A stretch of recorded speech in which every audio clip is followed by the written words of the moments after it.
छत्रपती संभाजीनगर महापालिकेच्या निवडणुकीने आता चांगला जोर धरलाय। प्रत्येक वॉर्डमध्ये जाऊन डोअर टू डोअर कॅम्पेनिंगला सुरुवात झाली आहे। छत्रपती संभाजीनगरमध्ये वॉर्ड क्रमांक 16 मध्ये माजी विरोधी पक्षनेते अंबादास दानवे यांनी देखील सकाळपासूनच अनेक रॅलींमध्ये सहभाग नोंदवला। आज कैलासनगर या भागात रॅलीचं आयोजन करण्यात आलं होतं। या रॅलीमध्ये मोठा उत्स्फूर्त प्रतिसाद बघायला मिळाला। मोठ्या प्रमाणात आमचे नगरसेवक निवडून येतील असा दावा अंबादास दानवेंनी केला।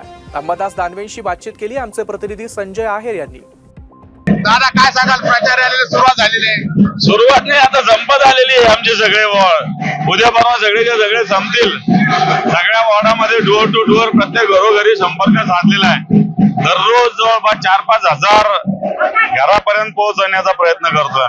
दादा ज्या प्रकारे तुम्ही सर्वात पहिले आघाडी घेतली, एकंदरीत काय परिस्थिती आहे? हे बघ, प्रचार करणं, लोकांशी संवाद साधणं, लोकांचं दर्शन घेणं सगळ्यात महत्वाचं आहे। शेवटी जनता जनार्दन मतं द्यायला ठेवत असेल आणि हे शहर शिवसेना प्रमुखांचं शहर आहे, शिवसेनेचं शहर आहे। शिवसेना प्रमुखांना शिवसेनेला जनता विसरणार नाही कधीच। आतापर्यंत छत्रपती संभाजीनगर मध्ये शिवसेनेचेच वर्चस्व राहिलेले आणि बाळासाहेबांचेच वर्चस्व राहिले। बिलकुल तेच राहणार, अजूनही तेच राहणार, कायम राहणार। म्हणतात कॉर्नर बैठक घ्या, म्हणजे आता जाहीर साहेबांनी कॉर्नर बैठक कोण म्हणतं? आम्ही घरात आलो प्रत्येक माणसाशी संवाद साधतोय ना आम्ही, त्यामुळे कॉर्नर काय घ्यायचं, आम्ही सगळ्या घराघरात पोहोचतोय।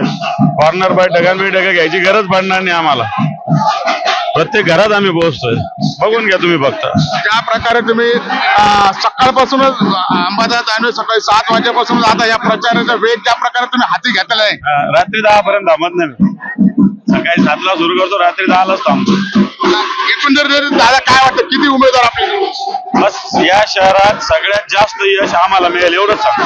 विरोधकांना नक्की काय मेसेज देणार? काही गरज नाही विरोधकांना, मी कोणाला काय मेसेज देण्यास मला काही घेणं देणं नाही।